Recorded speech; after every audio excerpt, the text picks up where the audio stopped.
ఇప్పుడు ఈ కార్యకారణాలు ఆధారాలు అన్నీ కూడా మనకి పుట్టుకతోనే వస్తాయి. తల్లిదండ్రి కారణం కదా మనకి. మరి తల్లిదండ్రి కారణం అయితే మరి తల్లి బిడ్డ వేరే రెండు ఒకటా? రెండు వేరే కదా. ఆ బ్రహ్మమైన ఆత్మ పదార్థం పరిపూర్ణం ఏకాత్మ, ఇది కుదరదు కదా. అప్పుడు జనకజన్యంది ఇది ఆరంభవాదం చెప్పి ఒకటి చెప్పారు, పరిణామవాదం ఒక రకంగా చెప్పారు. పాలు పెరుగు వెన్న నెయ్యి అవుతుంది, చివరిగా పాలు పెరుగు నెయ్యి అలా అవుతాయి కానీ మళ్ళీ పాలు అవుతాయా? అబ్బో. బింబ ప్రతిన్యాయం అంటే సూర్యుడిగా ఉంటూనే అర్థంలో ప్రతిబింబించగా.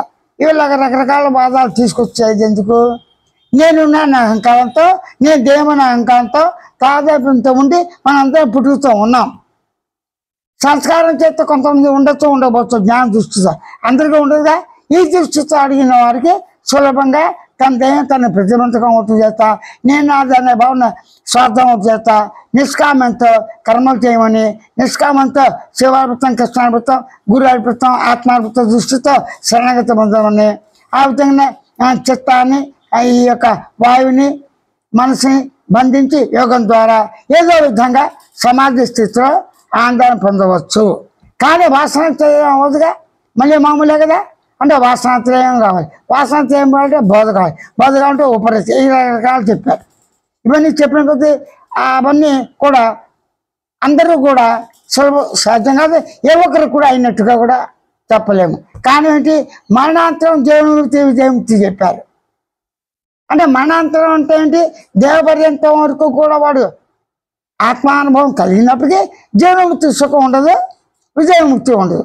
బ్రహ్మలోకం వెళ్ళి ఆ తర్వాత అక్కడ ఉండి ఆ తర్వాత బ్రహ్మకల్పంతో స్వరూపాంతంలో మునిగిపోతారని చెప్పారు. అది కరెక్టే. కానీ ఈ లోపల సాధారణ గ్రహాలు వస్తాయి. భక్తులు కూడా ఏం చెప్తాడు, సంతానం గురించి, రాజ్యం గురించి, వివాహం గురించి, పరుగు ప్రతిష్ఠ గురించి, జాతీయ మతం గురించి, దేని గురించో దాని గురించో వరాలు ఆడటం అని ఇవ్వటం, నా లోకానికి వస్తూ ఉంటాం, ఆ పుణ్యం తీరగానే మళ్ళీ రావటం, స్వర్గాంతం రావటం. కానీ ఇక్కడ స్వయం అవగాహనలో తను తానే స్వయంగా ఉన్నాడు.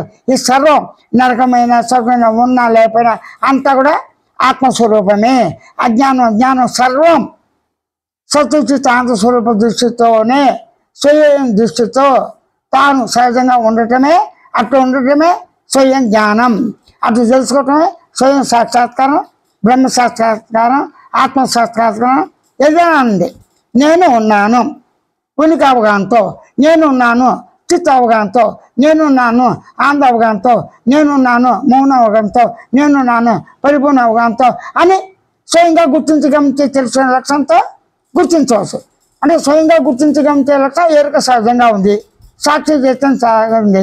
దాని మూలాలు ఎత్తకలేదు, కారణాలు ఎత్తక, కారణం తానే స్వయంగా ఉన్నాయి. స్వయంగా ఉన్న సాక్షి చైతన్యంతోనే స్వయంగా ఉన్నటువంటి స్వయం జ్ఞానంతో, స్వయం సూచితో, స్వయం జ్ఞాన ప్రకాశంతోనే తను తాను స్వయంగా గుర్తించి గమనించి తెలుసుకున్నంతనే స్వతసిద్ధంగా ఉన్న ఏ విధంగా గమనించేవాడిగా తను తాను గుర్తించేవాడిని తెలుసుకున్నా తన నిజ స్వభావం, సహజ స్థితి, సహజ మౌన స్థితి, సహజ ఆనంద స్థితి, సహజ పరిపూర్ణ స్థితి, సహజ ఉనికి స్థితి, సహజ చిత్ అనుభవం స్థితి సహజంగా ఉంది. అట్లా ఉండుటే సహజమని గ్రహించి గుర్తించి ఓరక ఉండు.